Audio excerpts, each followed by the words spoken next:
지난 5월 14일 오전 11시 금천구에 13번째 코로나19 확진자가 발생했다고 금천구 재난안전대책본부는 밝혔습니다.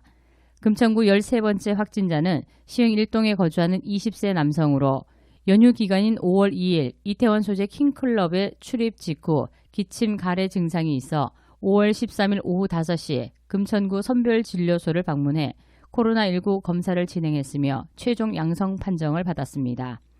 금천구에서는 지난 3월 29일 만민중앙교회 관련 9번에서 12번 확진자가 발생한 후 46일 만에 추가 확진자가 나왔습니다. 13번째 확진자는 가산동에 소재한 회사에 근무하나 재택근무 중이었다고 방역본부는 밝혔습니다. 이후 역학조사를 통해 이동 경로를 공개할 예정입니다. 금천구가 지난 4일 10개 동주민센터의 긴급재난지원금 업무를 총괄 지원하기 위해 긴급재난지원금 추진단을 구성했습니다. 추진단은 총괄 운영반, 조사반, 모니터링반 3개 반으로 구성, 6월 25일까지 각 동주민센터에 지원 인력을 파견하고 추진 상황을 점검하는 등 긴급재난지원금 추진 컨트롤 타워 역할을 수행하게 됩니다. 지원에 대한 주민들의 궁금증을 해소하고 접수 시 혼선을 예방하기 위해 전담 콜센터를 운영하고 있으며 콜센터는 추진단과 금천 통통복지 콜센터, 각 복지시설의 상담 채널을 연계해 상담을 진행합니다. 또 동주민센터 방문 접수가 시작되는 18일부터 동주민센터에 구청 직원과 기간제 근로자 총 70명을 배치해 주민들이 혼선 없이 체계적으로 접수를 진행할 수 있도록 조치할 예정입니다. 특히 모니터링을 실시해 주민 불편사항, 담당자 애로사항 등 문제점을 개선해 긴급재난지원금 지원에 차질이 없도록 조치할 계획입니다. 금천구는 DK웍스 제품개발지원센터와 MBC 플러스 간 업무 협의를 통해 지역 내 모든 학교를 대상으로 전문 스튜디오 시설을 5월부터 무료 개방하기로 했습니다. 이번 스튜디오 시설 개방은 구가 온라인 개학 기간 동안 수업 동영상 제작에 어려움을 겪고 있는 학교 교사들을 위해 마련한 대책으로 학교 교사들이 보다 원활하게 질 높은 수업 동영상을 제작할 수 있도록 시설과 기술을 무료로 지원하기로 했습니다. 스튜디오는 카메라, 음향장비, 조명 등 전문 장비들로 구성되어 있으며 스튜디오를 이용하는 교사들을 대상으로 장비 사용법 교육과 전문가를 통한 동영상 편집을 지원할 예정입니다. 금천구 시흥 3동은 2020 공동체 정원 조성 사업을 추진합니다. 이 사업은 올해 서울시 공동체 정원 조성 주민 제한 사업으로 선정돼 보조금 1,600만 원을 확보했으며 나머지 비용은 시흥 3동 마을기금으로 충당한다고 설명했습니다. 시흥 3동 주민들은 5월 장미, 수국 등 계절꽃 심기를 진행하고 이후 11월까지 점진적으로 꽃길 정원 조성 사업을 완성해 나갈 계획입니다. 금천구가 평화날개 청소년 기자단을 모집합니다. 오는 5월 29일까지 초등학교 4학년부터 중학교 2학년까지 청소년 25명을 모집으로 구에 거주하거나 구 소재 학교에 재학 중인 청소년이면 누구나 지원할 수 있습니다. 참여를 희망하는 청소년은 구 홈페이지를 통해 이메일로 접수하면 됩니다. 선발된 기자단은 6월 발대식을 갖고 10월까지 평화통일에 대한 교육과 현장 체험을 통해 의제 선정부터 기사 작성 등을 직접 수행하며 최종적으로 평화통일 신문 날개를 발행하는 활동을 하게 됩니다. 활동이 끝나는 10월에는 평화날개 토크 콘서트를 개최함으로써 그간 활동들을 점검해보는 시간을 갖고 통일 기행에도 참여할 계획입니다. 서울시 서남권 직장맘 지원센터가 코로나19 상황에서 일자리 지킴이 역할을 톡톡히 하고 있습니다. 센터는 지난 4개월간 총 2,954건의 상담을 진행했다고 밝혔으며 작년 동기 대비 10%, 재작년 동기 대비 49% 증가한 수치입니다. 특히 코로나19로 어린이집, 유치원, 학교 개학이 연기되면서 가족 돌봄 휴가와 관련된 상담이 몰려 상담 건수 증가로 이어진 것으로 분석됩니다. 가족 돌봄 휴가 제도 관련 상담은 총 306건이었으며 이 밖에도 육아휴직 연장, 권고사직 등과 관련된 상담도 이어졌습니다.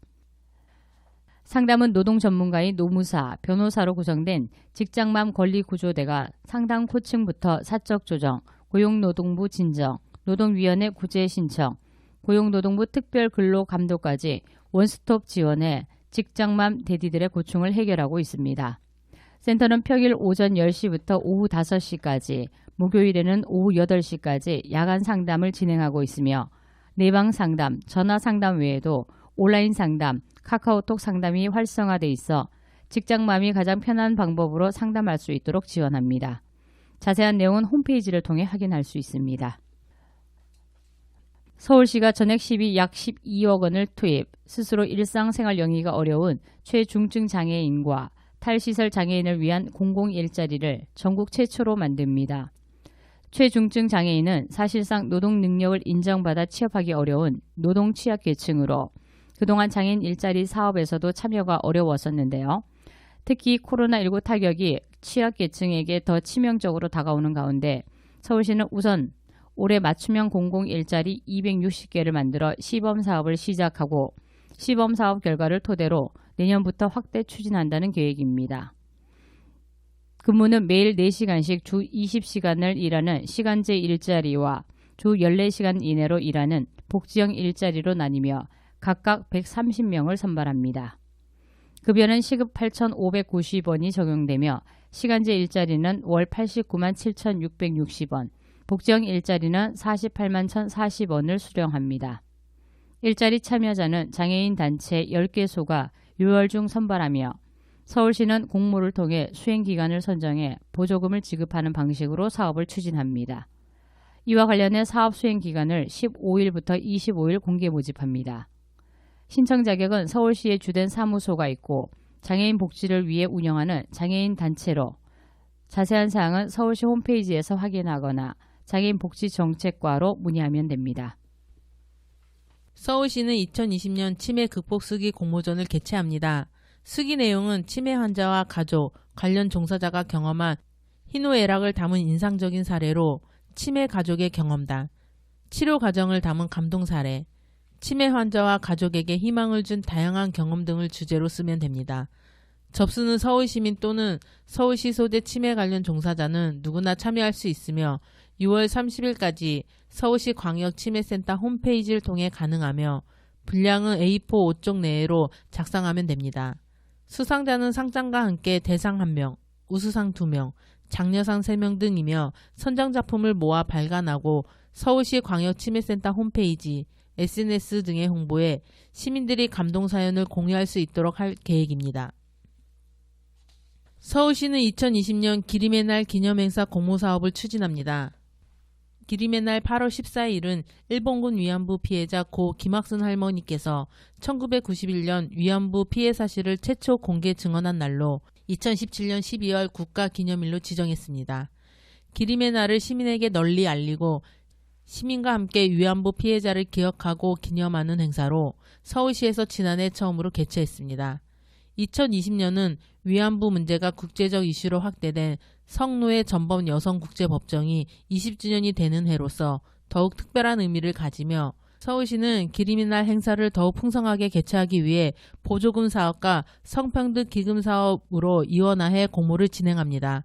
사업 신청은 5월 22일까지이며 서울시 소재 위안부 관련 비영리 단체 또는 법인이라면 누구나 공모에 참여할 수 있으며 관련 내용은 서울시 홈페이지에서 확인 가능합니다. 서울시가 제2의 N번방 피해를 막기 위해 디지털 성범죄 아웃 100만 서명 캠페인을 추진합니다.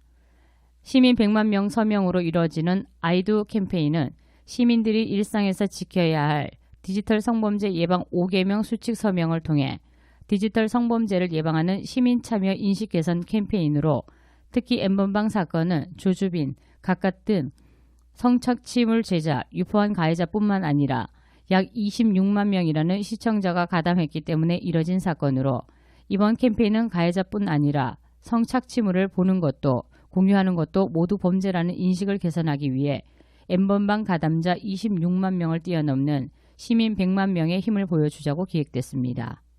제2의 N번방 사건을 방지하는 데 동참하고자 하는 시민은 디지털 성범죄 피해자를 온 오프라인으로 통합 지원하는 온 서울세이프 플랫폼에서 직접 서명에 참여할 수 있습니다.